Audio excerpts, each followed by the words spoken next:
তারা পুরুষের মতো সিজদা করবে না। আমার মা বোনরা যারা তাদের খপ্পরে পড়েছেন, আপনারা ভুল আমল করছেন। এরা একেবারে পরিষ্কার মানুষকে ধোঁকা দিচ্ছে, কোনোভাবে এই আমলটা গ্রহণযোগ্য নয়।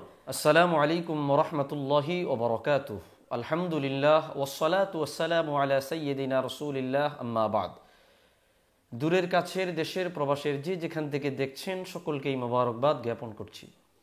চমৎকার একটি প্রশ্ন এসেছে যে নারী ও পুরুষের সিজদা করার পদ্ধতি এক নাকি ভিন্ন। দেখুন, এই প্রশ্নটির উত্তরে আমরা প্রথমে বলবো, নারী এবং পুরুষের গঠনগত অবয়ব দিক থেকে যেমন কিছুটা ডিস্টেন্স বা ডিফারেন্স কিছু রয়েছে, ব্যতিক্রম পার্থক্য কিছু আছে। শারীরিক গঠনগত যেমন কিছুটা পার্থক্য রয়েছে, তেমন শরীয়তের হুকুমগত কিছু পার্থক্য রসুল পাক সাল্লাল্লাহু আলাইহি সাল্লামের পক্ষ থেকে রয়েছে। আল্লাহর হাবিবের নির্দেশ মোতাবেক নারী ও পুরুষের মধ্যে শরীয়তের হুকুমগত কিছু পার্থক্য রয়েছে। তেমনি নামাজের মধ্যে অনেকগুলো আরকানে নারী পুরুষের মধ্যে কিছুটা পার্থক্য রসুল করিম সাল্লাল্লাহু আলাইহি সাল্লাম করে দিয়েছেন। তার মধ্যে নামাজের মধ্যে অন্যতম একটা বিধান হচ্ছে সিজদা। সিজদায় নারী এবং পুরুষ কোনোভাবেই একই রকম সিজদা করবে না, এটা নবী করিম সাল্লাল্লাহু আলাইহি সাল্লামের নির্দেশ। তা আমরা এই ব্যাপারে হাদিসে পাকের মধ্যে কি আসছে আমরা বিষয়টা ইনশাআল্লাহ খেয়াল করলে ক্লিয়ার হয়ে যাবে। আপনাদের সামনে একটি কিতাব দেখা যাচ্ছে, চমৎকার ও বিশ্ববিখ্যাত কিতাব মারিফাতুস সুনান ওয়াল আথার লিআবি বকর আহমদ ইবনুল হুসাইন আল বাইহাকি রাদিয়াল্লাহু আনহু। ইমাম আবু বকর বাইহাকি রহমতুল্লাহি আলাইহি রচিত মারিফাতুস সুনান ওয়াল আথার এই কিতাবের আল মুজাল্লাদুস সালিস তৃতীয় খণ্ডে হাদিস নাম্বার 4054 তিনি বলতেছেন, وقد روينا عن يزيد بن حبيب مرسلا أن النبي صلى الله عليه وآله وسلم مر امرأتين تصليان। নবী করিম সাল্লাল্লাহু আলাইহি সাল্লাম দুইজন মহিলার পাশ দিয়ে অতিক্রম করছিলেন, যে দুইজন মহিলা নামাজ পড়তেছিলেন। নামাজ, দ্যাট মিন্স তারা সিজদার মধ্যে ছিলেন। ফাকাল, আল্লাহর হাবিব সাল্লাল্লাহু আলাইহি সাল্লাম তাদের সিজদার দিকে লক্ষ্য করে সংশোধনের উদ্দেশ্যে, খেয়াল করুন, সংশোধনের উদ্দেশ্যে নবীজি বললেন, ইদা সাজাদতুমা ফাদুম্মা বা'দাল লাহমি ইলাল আরদ। তোমরা যখন সিজদা করবে, তোমরা তোমাদের শরীর জমিনের সাথে মিশিয়ে দিবে, তোমাদের দেহ জমিনের সাথে মিশিয়ে দিবে, একেবারে লাগিয়ে দিবে, জমিনের সাথে অ্যাডজাস্ট করে দিবে। ফাইন্নাল মারআতা লাইসাত ফি যালিকা রাজুল, কেননা সিজদার ব্যাপারে রমণীগণ পুরুষের মতো নয়। খেয়াল করেন, কেননা ফাইন্নাল মারআতা লাইসাত ফি যালিকা কাররিজাল, কেননা নারীগণ সিজদার ক্ষেত্রে পুরুষের মতো নয়। সরাসরি আল্লাহর হাবিব সাল্লাল্লাহু আলাইহি সাল্লাম মা বোনদের উদ্দেশ্যে এই দুইজন মহিলার মাধ্যমে আমাদেরকে এলান দিয়ে দিলেন। তা নারী এবং পুরুষের সিজদা কোনোভাবে এক নয়। পুরুষ সিজদা দিবে, মাঝখান দিয়ে ফাঁকা রাখবে। পুরুষ কোনোভাবেই কুকুরের মতো বসে, কুকুর যেভাবে দোনো পা বিছিয়ে দেয় এভাবে বিছিয়ে দিবে না, এটা রাসূলুল্লাহর নির্দেশ। আল্লাহর হাবিব বলছে, তোমরা সিজদার ক্ষেত্রে ওই কুকুরের মতো পা বিছিয়ে দিবে না, যেভাবে কুকুর বিছিয়ে দেয়। এটা পুরুষের জন্য ছিল। যদি রাসূলুল্লাহর পক্ষ থেকে মহিলাদের ব্যাপারে এই হাদিস বর্ণিত না হতো, তবে পুরুষদের যে হাদিসটা, ওই হাদিসটাই মহিলারা আমল করতে বা করার জন্য প্রযোজ্য হতো। যেহেতু আলাদা এবং স্বতন্ত্র নারীদের ব্যাপারে সিজদার ক্ষেত্রে হাদিস বর্ণিত হয়েছে, সুতরাং এটা একেবারে সিস্টেমেটিক্যালি ক্লিয়ার হয়ে গেছে ওই হাদিসটা পুরুষের জন্য।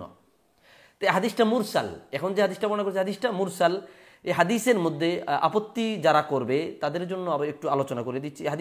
এই হাদিসটি বিভিন্ন কিতাবে আসছে, যেমন কিতাবুল মারাসিল, ইমাম আবু দাউদের কিতাবুল মারাসিল হাদিস নাম্বার 80, কানজুল উম্মাল আলাউদ্দিন হিন্দি বয়ান করেছেন 19787, সুনান কুবরা আবু বকর বাইহাকি রহমতুল্লাহি আলাইহি আরেকটা কিতাব সুনানুল কুবরা, ওই কিতাবের দ্বিতীয় খণ্ডের 223 পৃষ্ঠা। আর এই হাদিস আবু বকর বাইহাকির মারিফাতুস সুনান ওয়াল আথারের তৃতীয় খণ্ডের 4054 নম্বর হাদিসের মধ্যে আসছে। এই হাদিসের মধ্যে একজন রাবি রয়েছেন, একজন বর্ণনাকারী রয়েছেন, যার নাম সালেম ইবনে গাইলান একজন বর্ণনাকারী রয়েছেন। ওনার ব্যাপারে আমাদের কিছু ভাইরা আপত্তি তোলবার চেষ্টা করে। আসুন আমরা আসমাউর রিজাল থেকে দেখি সালেম ইবনে গাইলান ওনার ব্যাপারে কে কি বলেছে।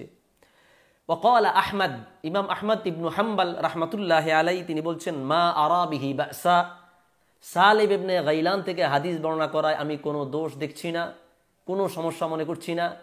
সালেব ইবনে গাইলান ওনার কাছ থেকে হাদিস বর্ণনা করা যাবে, কোনো আপত্তি নেই, আহমদ ইবনে হাম্বল বলেছেন। ওয়াকাল আন-নাসাই লা বা'সা বিহি, ইমাম নাসাই রহমতুল্লাহ আলাইহি বলছেন সালেব ইবনে গাইলান হাদিস বর্ণনার ক্ষেত্রে কোনো সমস্যা নেই, ওনার হাদিস বর্ণনা করার ক্ষেত্রে ওনার থেকে কোনো সমস্যা নেই, লা বা'সা বিহি। ওয়াকাল ওয়াযাকারাহুল আজিলি ওয়া ইবনু হিব্বান, ইমাম আজিলি এবং ইমাম ইবনু হিব্বান রহমতুল্লাহ আলাইহি বলতেছেন ফিস সিকাত, সালেব ইবনে গাইলান বিশ্বস্ত, সিকাত বিশ্বস্ত রাবি।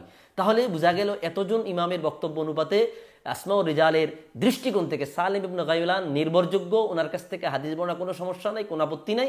হাদিসের মান সহিহ, আল মারাসিল বা মুরসাল হাদিস হানাফি মাযহাবে দলিল যোগ্য। তো মোহতারাম হাজিরিন, এই হাদিসটি আপনাদেরকে আমি দেখিয়েছি। পুরুষের যে হাদিসটি বর্ণিত হয়েছে, যে হাদিস দ্বারা আমাদের লামাযহাবী খারিজিরা প্রচার করছে নারী এবং পুরুষের সিজদা এক, ওই হাদিসটি পুরুষের জন্য, কোনোভাবেই মহিলার জন্য নয়। চারো মাযহাবের ইমাম একমত, রাসূলুল্লাহর এই হাদিসের দৃষ্টিকোণ থেকে মহিলারা সিজদা দিবে, মাটির সাথে মিশে যাবে। কেন? আন-নিসা, মহিলারা হচ্ছে অপদমস্তকে পুরাটাই সতর, যখন জমিনের সাথে একবারে গুটিয়ে সিজদা দিবে তাদের সতরটা বেশি আবৃত হবে, তাদের অবয়ব, শরীরের পিছন দেশ অথবা তাদের যেই আশেপাশের বিষয়গুলো এগুলা একেবারে ঢেকে যাবে, জমিনের সাথে মিশে যাবে। সতরের ক্ষেত্রে এটা সবচাইতে উপযোগী। রাসূলুল্লাহর হাদিসও বলছে সতরের ক্ষেত্রে উপযোগী। ইমামদের বক্তব্য কি?